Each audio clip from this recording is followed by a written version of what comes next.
ಗುರುಗಳೇ, ಬಗೆಹರಿಯದ ಪ್ರೇತಾತ್ಮಗಳಿರ್ತಾವಲ್ಲ, ಅದಕ್ಕೆಲ್ಲ ಎಂತ ಪರಿಹಾರ ಇದೆ? ಶರಣಾರ್ಥಿ ವೀಕ್ಷಕರೇ, ಬಗೆಹರಿಯದ ಪ್ರೇತಾತ್ಮಗಳು ಉಂಟು. ಹೇಗಪ್ಪ ಅವು ಬಗೆಹರಿಯದ ಪ್ರೇತಾತ್ಮಗಳು ಅಂದ್ರೆ, ಬಾಯಿ ಬಿಟ್ಟು ಸಹ ಆಡಲ್ಲ ಅವು, ಶರೀರಕ್ಕೆ ತೊಂದರೆ ಕೊಡೋದ್ ಮಾತ್ರ ನಿಲ್ಸಲ್ಲ. ಈ ಪ್ರೇತಾತ್ಮಗಳು ಹೊರಗಡೆಯಿಂದ ಬಂದದ್ದಾಗಿರಬಹುದು, ಅಥವಾ ತನ್ನ ಕುಟುಂಬದ್ದಾಗಿರಬಹುದು, ಅಥವಾ ಯಾರು ಕೂಡ ಕಳಿಸಿದ್ದಾಗಿರ್ಬಹುದು. ಇವೆಲ್ಲವೂ ಕೂಡ ಪ್ರೇತಾತ್ಮಗಳ ಸಮಸ್ಯೆನೆ. ಈ ಪ್ರೇತಾತ್ಮಗಳ ಸಮಸ್ಯೆಯನ್ನ ನಾವು ಎಷ್ಟು ದೇವಸ್ಥಾನಗಳನ್ನ ಸುತ್ತಿದ್ರು ಸಹ, ಎಷ್ಟು ಪಂಡಿತರುಗಳನ್ನ ಭೇಟಿ ಮಾಡಿದ್ರು ಸಹ, ಎಷ್ಟು ಗುರುಗಳನ್ನ ಭೇಟಿ ಮಾಡಿದ್ರು ಸಹ, ಎಷ್ಟು ಚಿಕಿತ್ಸೆಗಳನ್ನ ಮಾಡಿದ್ರು ಸಹ ಪರಿಹಾರನೇ ಆಗಿರಲ್ಲ. ತುಂಬಾ ನೋವು ಕೊಡ್ತಲೇ ಇರುತ್ತೆ, ದುಡ್ಡು ಮಾತ್ರ ಖರ್ಚಾಗ್ತಲೇ ಇರುತ್ತೆ. ಇಂತಹ ಒಂದು ಪರಿಸ್ಥಿತಿಯಲ್ಲಿ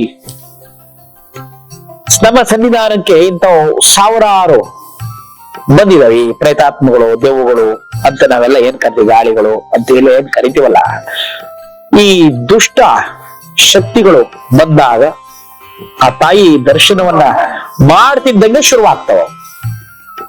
ಕುಣಿಯೋದಿಕ್ಕಾಗ್ಲಿ, ಅಡ್ಡಾಡೋದಿಕ್ಕಾಗ್ಲಿ ಅವು ಚೇಷ್ಟೆಗಳನ್ನ ಶುರು ಮಾಡುತ್ತವೆ.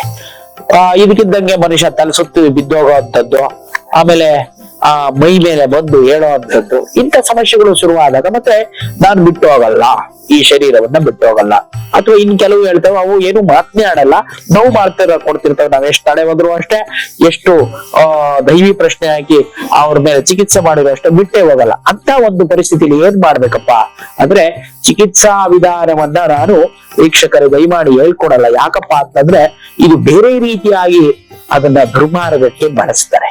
ಹಾಗಾಗಿ ಅವರು ಆಕಾರದ ಮಣ್ಣಿನ ಗೊಂಬೆ, ಮಣ್ಣಿನಲ್ಲಿ ವಿಶೇಷತೆ ಇರುತ್ತೆ. ಮಣ್ಣನ್ನ ಬೇರೆ ರೀತಿಯಾಗಿ ಎಲ್ಲಾ ಮಣ್ಣು ಮಣ್ಣಾಗಲ್ಲ, ಅದೇ ವಿಚಾರ. ಆ ವಿಚಾರವನ್ನ ನಾನು ಹೇಳ್ಕೊಡೋಕೆ ಇಷ್ಟಪಡಲ್ಲ.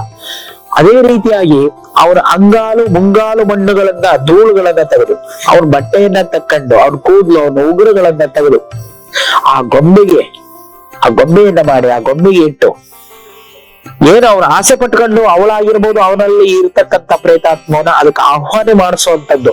ಅದು ಮನುಷ್ಯ ಪಂಡಿತರು ಮಾಡಬೇಡಿ ಈ ವಿಧಾನವನ್ನ. ಯಾಕಪ್ಪ ಮಾಡಬೇಡಿ ಅಂತ ಅಂದ್ರೆ, ಯಾರು ಪಂಡಿತರುಗಳು ಕೂಡ ಸಹ ಇಲ್ಲಿ ಬಂದಿದ್ದಾರೆ ಈ ಕ್ಷೇತ್ರಕ್ಕೆ.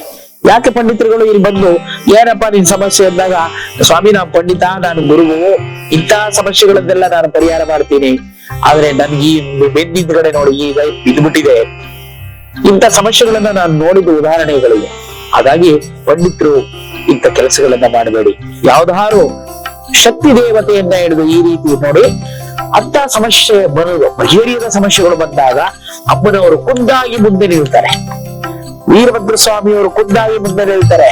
ಏನು, ಹರಿಯುವ ಗಂಡ, ಹುರಿಯುವ ಕಿಚ್ಚಿನ ಗಂಡ, ಗುರುಳ ದುಷ್ಪಾಪಿಗಳ ಗಂಡ, ಕದನ ಪ್ರಚಂಡ, ಸ್ಮಶಾನದ ಬೂದಿ ಒಳಗಿರುವನೇ ನಮ್ಮ ಕಟಿ ರುದ್ರ, ಕಟುಕಾಲ ಕಲುವೀರ ಭದ್ರ, ಅವಿನಮಯ ರುದ್ರ ಕರುಣಾ ಸಮುದ್ರ, ನಿನ್ನ ಪವಾಡ ಅಂದುಗುಂಟು ಇಂದಿಗಿಲ್ಲ ಎಂಬ ಶತದ್ರೋಹಿಗಳಿಗೆ, ಶತಮಂಡರಿಗೆ ನೀನೆ ಗಂಡನಾಗಿರುವ, ಗಂಡನಿಗೆ ಹೆಂಡತಿಯಾಗಿರುವ ಭದ್ರಕಾಳಿಯನ್ನ ಮುಂದೆ ಬಿಡ್ತಾನೆ. ಆ ಭದ್ರಕಾಳಿ ಆ ಗೊಂಬೆಯನ್ನ ಮಾಡಿಸಿ ಅವಳಿಗೆ ಪ್ರಾಣ ಪ್ರತಿಷ್ಠಾಪನೆಯನ್ನ ಕೊಡುತ್ತೆ. ಆ ಗೊಂಬೆಗೆ ಆ ಪ್ರಾಣವನ್ನ ಕೊಡುತ್ತೆ. ಆ ಆತ್ಮಕ್ಕೆ ಬಂದು ಸೇರ್ಬೇಕಲ್ಲ, ಆ ಪ್ರಾಣವನ್ನ ಕೊಟ್ಟು ಅವನ ವಾಸನೆಯನ್ನ ಪೂರ್ತಿಯಾಗಿ, ಅದಕ್ಕೆ ಆ ಮನುಷ್ಯ ಹೇಗೆ ವಾಸನೆ ಹೊಡಿತಾನಲ್ಲ, ಆ ವಾಸನೆಯನ್ನ ಆ ಗೊಂಬೆಗೆ ಕೊಡುತ್ತೆ. ಆ ಗೊಂಬೆಗೆ ಕೊಟ್ಟು ಕರೆಯುತ್ತೆ. ಆ ಕರೆದಾಗ ಆತ್ಮ ಸಂಪೂರ್ಣವಾಗಿ ಆ ಗೊಂಬೆಗೆ ಬಂದು ಸೇರುವಂತದ್ದು. ಆ ಗೊಂಬೆಗೆ ಏನು ಅದೇನು ಊಟ ಮಾಡುತ್ತೆ, ಆ ಊಟವನ್ನು ಕೊಟ್ಟು ನಿವಾರಣೆ ಮಾಡಿ ಕಳಿಸುವಂತ ಒಂದು ಮಹಾವಿಧಾನ. ಅದು ಬಗೆಹರಿದಂತದ್ದು ಅನೇಕ ಸಮಸ್ಯೆಗಳನ್ನ ಹೀಗೆ ಬಗೆಹರಿಸಿ ಕಳಿಸ್ತಕ್ಕಂಥದ್ದು ಮಹಾವಿಧಾನ.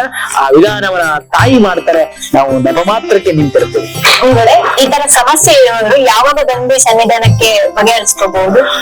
ನೋಡಿ ವೀಕ್ಷಕರೇ, ಈ ರೀತಿಯಾಗಿ ಬಗೆಹರಿದಾದಂತಹ ಪ್ರೇತಾತ್ಮಕ ಸಮಸ್ಯೆಗಳಿದ್ರೆ ಮೊದಲು ಪ್ರಶ್ನೆಯನ್ನ ಹಾಕಿ ಬಂದು ಆ ತಾಯಿ ಹತ್ರ ದೈವಿ ಪ್ರಶ್ನೆಯನ್ನ ಹಾಕಿ, ಆ ದೈವಿ ಪ್ರಶ್ನೆಯನ್ನ ಹಾಕಿದಾಗ ನಿಮ್ಗೆ ಇಂಥದ್ದೇ ಸಮಸ್ಯೆ ಅಂತ ಗೊತ್ತಾಗುತ್ತೆ.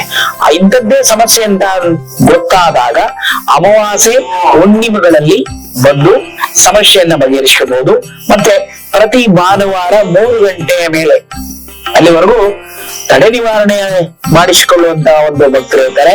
3 ಗಂಟೆಯ ಮೇಲೆ ಈ ರೀತಿಯಾದಂತಹ ಪ್ರೇತಾತ್ಮಗಳ ನಿವಾರಣೆಯನ್ನ ಆ ತಾಯಿ ಮಾಡ್ತಾರೆ. ಬಂದು ಖಂಡಿತವಾಗಿ ಬಗೆಹರಿಸ್ಕೊಳ್ಳಿ, ನಿಮ್ಮೆಲ್ಲರಿಗೂ ಒಳ್ಳೇದಾಗ್ಲಿ.